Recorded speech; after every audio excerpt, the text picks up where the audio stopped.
Hi, my name is Lori Culkin, and I'm the Human Trafficking Prevention Project here at Maryland Volunteer Lawyer Service. And I'm here with my intern for the summer, Cecilia Sheeler. She is a rising 2L at the University of Maryland, and she'll be helping me out with all of our cases this summer. So we're just here to talk to you a little bit about the more emergent needs of human trafficking survivors after they have come out of their trafficking experience. So before we go into post-conviction, which we've talked about in the past, a lot of survivors have a lot of medical needs that need to be treated, especially immediately after they've come out of their trafficking situation.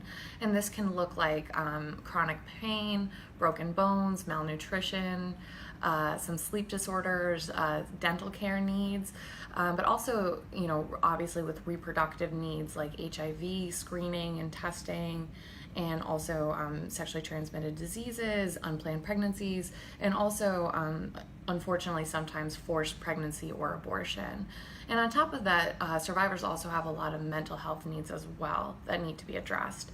And this often looks like mood disorders, anxiety disorders, post-traumatic stress disorders, substance abuse, and things of that nature, and also PTSD and complex trauma. And after those initial needs are met, the medical and mental health needs, that's when we start to look into the civil legal needs of survivors.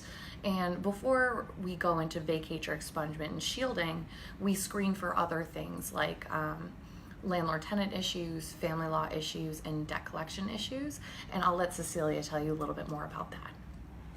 So a very common issue we see with trafficking survivors is that while they were being trafficked, they gave over custody of their children to a family member or a trusted friend. And once they've escaped their trafficker and are in a more stable position, they often want to regain custody of their children. But that can prove very difficult, which is where we can try to help. There's also landlord-tenant issues. Survivors often have criminal records from acts they were forced into while they were being trafficked.